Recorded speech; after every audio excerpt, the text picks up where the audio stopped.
Welcome to the deep dive.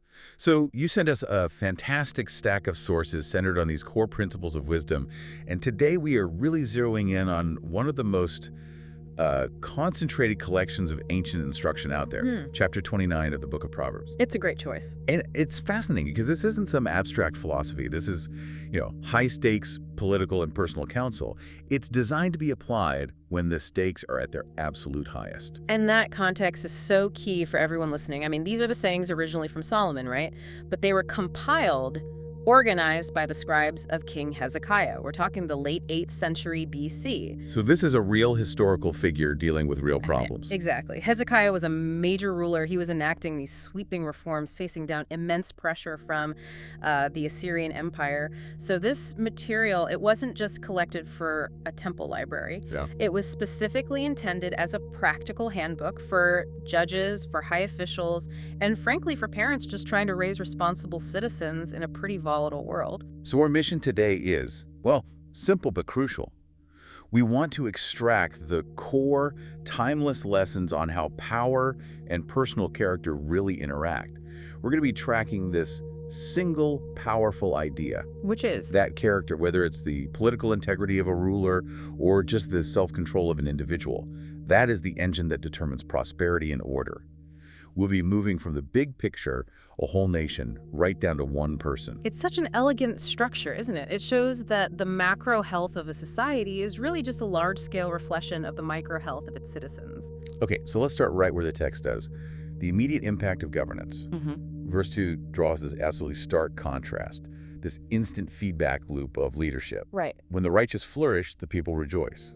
But when the wicked rule, the people groan. Why is that reaction so immediate and universal? Because righteous rule provides predictability. I mean, that's what it comes down to. When the righteous are flourishing, it implies justice, mishpat, is flowing correctly. Things are fair. Things are fair, laws are applied predictably, people know the consequences of their actions, and this creates stability, which lets ordinary people invest and plan and, thrive. They rejoice because they feel secure. And the groan. The groan under wicked rule is the opposite. It's fear, it's arbitrary decisions, it's the constant threat of exploitation. And the text immediately defines how a nation gets demolished. It contrasts stability brought by a king who operates by justice with instability. An instability caused by one who exacts tribute, or more specifically, takes bribes. So it's not just abstract evil we're talking about. It's institutional exploitation that literally tears a society apart. And that phrase, exacts tribute, in Hezekiah's context, it's not just about fair taxes. It speaks to heavy-handed overreach, using the power of the state to enrich yourself. Through things like forced labor or huge tariffs. Exactly. The text is saying that kind of exploitation, when you disguise it as governance, is the very thing that stops a land from having a stable foundation. What's really fascinating here is how quickly that corruption contaminates the entire system. Look at verse 12. If a ruler listens to lies, all his officials will inevitably turn wicked. Inevitably. That suggests a terrifying, systemic dynamic. It's the critical mechanism of organizational decay. You have to ask, why inevitably? It's because the leader sets the precedent for what behavior gets rewarded. Right. If the ruler prefers flattery or half-truths or just outright deception, the officials, they quickly realize that things like transparency and integrity are liabilities. Not assets. Not assets at all. They learn the only way to advance, or maybe just to survive, is to adopt the corruption that's preferred at the top. The truth tellers get pushed aside. And the dishonest rise. That's the mechanism. Which makes the next point about the ruler's integrity so poignant. The ultimate measure of a just ruler isn't their grand building projects or their military. No. It's how they treat the most vulnerable. Verse 14 says, a king who judges the poor with fairness, his throne will be established forever. The stability of the throne is directly linked to social justice. And the source even clarifies what that fairness looks like in verse 7. It says, the righteous consider the cause of the poor. Consider. That feels like an active word. It's incredibly active. The word is yada, and it means to know deeply, to be intimately acquainted with something. It's not just writing a check or passing some superficial law. So it requires a deep understanding, empathy for their actual plight. Exactly. For the righteous leader, the problems of the poor are a matter of intimate knowledge. They get the systemic difficulties. But the wicked? The text contrasts that immediately. The wicked, it says, simply have no regard for such concerns. Their problems don't even register on the wicked person's radar because the focus is entirely self-centered. It's such a complete moral polarity. So strong that the chapter closes this whole theme by stating the two sides will always find each other detestable. Their moral compasses are just fundamentally opposed. Okay, so let's move from that political stage to the personal battlefield of character. And the source begins here with a really chilling warning. It's a classic example of ancient wisdom literature. It just states the consequence right up front. For the stiff-necked person. Yes, the man who remains kisher or obstinate after a lot of reproof, he will suddenly be shattered beyond recovery. That concept of being stiff-necked is so powerful. It's not someone who just makes a mistake once. No, this is a pattern. It's the one who is repeatedly offered correction from a mentor, a superior, life itself, and just stubbornly refuses to change course. Until they hit a catastrophe that's irreversible, a hardened heart leading to an unavoidable crash. It suggests there is a point of no return. You get warnings, but by rejecting counsel so consistently, you sort of calcify your judgment. You literally can't see the danger ahead anymore. And that path to being obstinate, it often starts with their speech, doesn't it? It really does. Which brings us to two specific traps involving the tongue. First, flattery. The source warns that flattery isn't kindness. It spreads a net for a neighbor's feet. A net. Flattery is highly manipulative. It works because it exploits the pride of the person you're talking to. You temporarily elevate their ego, make them feel special or insightful. But really, you're just disarming their critical thinking. You are. They become blind to your true intentions, and boom, you've laid a trap. A net that serves your own self-interest. Okay, and the second speech trap is haste. The text has this absolutely stinging observation here. It's a tough one. If you see a man who speaks in haste, there's actually more hope for a fool than for him. How do we unpack that? Why is the rash speaker worse off than a fool? Well, a fool, while foolish, is often predictable. You kind of know what you're dealing with. The rash speaker, though, they are a force of chaos. A force of chaos, I like that. They let anger or frustration or impulse just bypass their judgment entirely. They do irreparable damage, they say something career-ending in a meeting, or send that email in a fit of pique. We've all seen it happen. The damage is done before the thought can even catch up. And that volatility makes them untrustworthy. Their impulsivity is often far more destructive than just simple ignorance. That really highlights the immense value of self-control over raw emotion. The comparison in verse 11 is so stark. A fool vents all his anger. All of it. Just unleashes it indiscriminately. But a wise man holds his anger back, shows restraint.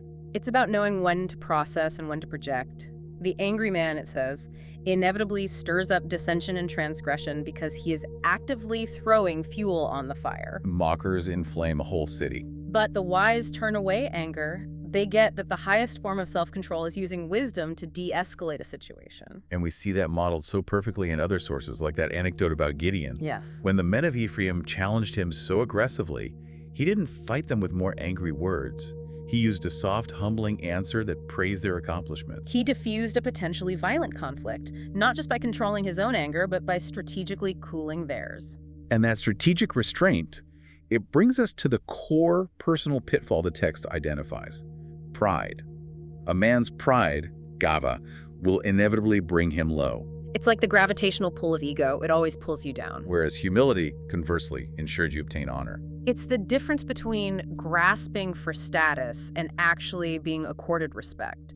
Pride forces its way up, and it inevitably collapses under its own weight. Humility lets you be lifted up by others. Because your focus isn't on self-promotion, it's on genuine contribution. It just reinforces that idea that any external stability is always rooted in internal humility. So let's shift our focus to foundations, starting in the most fundamental place, the home. Discipline is heavily emphasized in verse 15. It is. A rod of correction imparts wisdom, but a child left undisciplined disgraces his mother.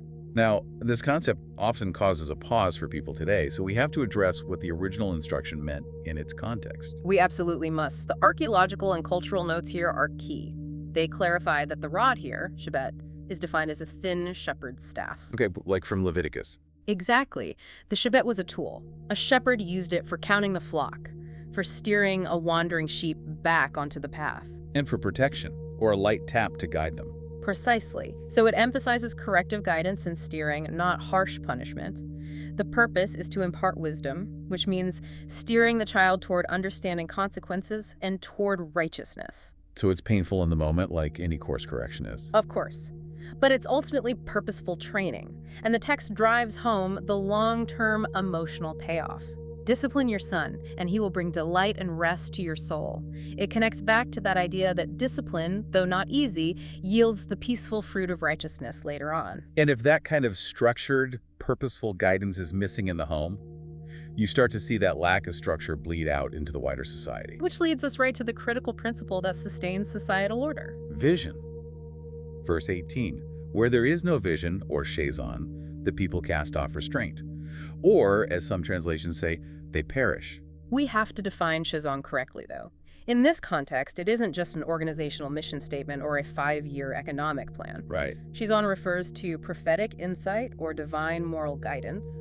It's the overarching shared moral framework that gives boundaries and purpose to the whole community. So when a society loses its moral compass, when it replaces a higher shared ethical purpose with just self-interest, restraint vanishes. Exactly.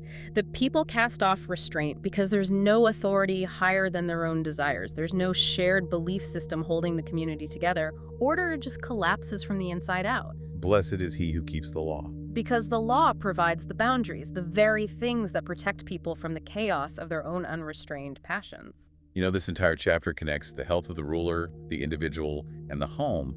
And then finally, it anchors all security and the ultimate source of trust. It does. It contrasts human fear with divine security. And this really feels like the anchor point of the entire discussion. I think it is. The fear of man, that anxiety over what other people think, the constant striving to seek a ruler's favor, worrying about social standing, it's explicitly called a snare. A trap. It's a trap. It makes you compromise your integrity. You end up sacrificing your own convictions just to please some changeable authority. And the antidote is an internal decision. Whoever trusts in the Lord, Batash, is set securely on high. You can chase human favor all day long, trying to navigate political currents, but ultimate security, true justice, it flows from a higher, immutable source. The focus shifts from maneuvering externally to anchoring internally. That's it. So we've taken a genuine deep dive into this remarkably concise chapter. The key themes distilled. They're just undeniably relevant. Justice determines a nation's fate. Self-control determines a person's fate. And corrective discipline provides the necessary structure for stability at all those levels. It really does. And the profound realization that Proverbs 29 offers, remember, compiled during Hezekiah's time of intense pressure, is that you are forced to choose. The text presents these opposing forces. Light and darkness. Righteousness and wickedness, and it makes it clear they are detestable to one another. Your chosen path isn't hidden. It's observable in 3 really practical ways: how you lead, how you speak in a conflict, and how you mentor or parent. It all comes down to observable, consistent action, not just, some internal intention. And that leads perfectly to our final provocative thought for you to carry into your week. Right. The source material mentions that words alone seldom reform a servant. Though he understand, he will not respond. So, considering that true security comes from trusting a higher source, ask yourself this. Where in your life right now, whether it's in your personal boundaries, your work expectations, or your relationships, are you relying on words alone? A repeated warning, a mere promise, or an abstract rule. When deep down, that only firm, consistent action or unwavering guidance will actually bring lasting stability.